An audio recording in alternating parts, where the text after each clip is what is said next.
saudara mendengar, saya Rofi Bengku dari RRI Kupang. Saat ini saya berada di kantor Syah Bandar, Otoritas Pelabuhan Kelas 3 Kupang. Dan saya akan mengkonfirmasi terkait izin pelayaran kapal feri di tengah cuaca ekstrim bersama Bapak Kepala KSOP Kelas 3 Kupang, Bapak Simon Baun, SOS MH.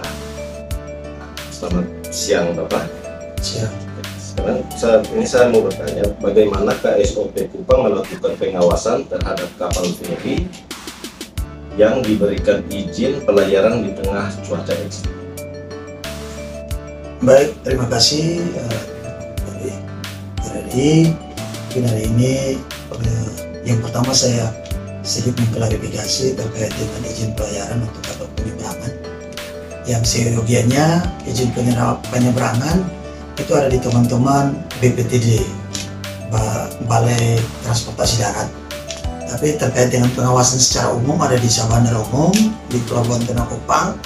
Memang kami beberapa hari ke depan dari tanggal 3 sampai dengan tanggal 6 ada warning dari Badan Meteorologi dan Geofisika Maritim yang berkantor di Pelabuhan Tanah Kupang kepada seluruh stakeholder, pengguna jasa pelayaran, baik operator kapal yang ada di Pelabuhan Tanah Kupang untuk mematuhi beberapa warning yang diberikan oleh BMKG terkait dengan kondisi cuaca yang ekstrim, yang mana kondisi cuaca ekstrim itu dengan tinggi gelombang 2,5 meter sampai 4 meter berada di perairan Laut Sabu, Selat Pembai, ya, Selat Sumba, juga Selat Sape, sehingga penyeberangan untuk pelayaran lokal antar pulau di Provinsi NTT sangat disarankan untuk tidak melakukan pelayaran dan menunggu sampai dengan perubahan cuaca cukup baik dan cukup aman untuk pelayaran antar pulau di dalam Provinsi NTT.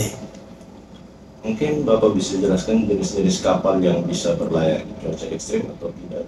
Ya, kondisi kapal yang kami bisa memberikan referensi untuk bisa berlayar itu ada kondisi kapal yang dengan ukuran tertentu, ya, contoh kapal misalnya kapal-kapal Pelni, kapal-kapal DLU itu masih kami izinkan, tetapi 6 jam sebelum kami menerbitkan surat persetujuan berlayar harus kami sudah memastikan atau kapal sudah memastikan bahwa kondisi cuaca yang akan mereka lewati dalam pelayaran mereka itu kondisi masih aman untuk kapal-kapal Pelni maupun kapal-kapal DLU. Dengan nakoda juga membuat suatu pernyataan nakoda atau selling declaration dari nakoda bahwa kapal dia layak untuk berlayar di kondisi cuaca dengan tinggi gelombang 2 meter sampai dengan 4 meter. Nah, ini menjadi catatan bagi kami sebelum kami memberikan surat persetujuan berlayar. Jadi 6 jam sebelum itu perusahaan atau nakoda harus memberikan statement pelayaran kepada kami.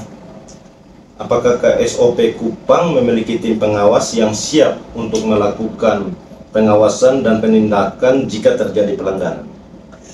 Di kantor KSOP Kupang kami punya tim operasional yang setiap hari melakukan pengawasan 1 kali 24 jam ya di pelabuhan untuk pengawasan terkait kapal-kapal yang akan berangkat dan akan tiba di Kupang, baik dari unsur pengawasan keamanan, ketertiban dan kelancaran, juga pengawasan terkait dengan keamanan cuaca pada saat akan diberangkatkan suatu kapal ke pelabuhan tujuan. Yang mana bahwa untuk sementara ini kami lagi menunda keberangkatan karena pertimbangan cuaca.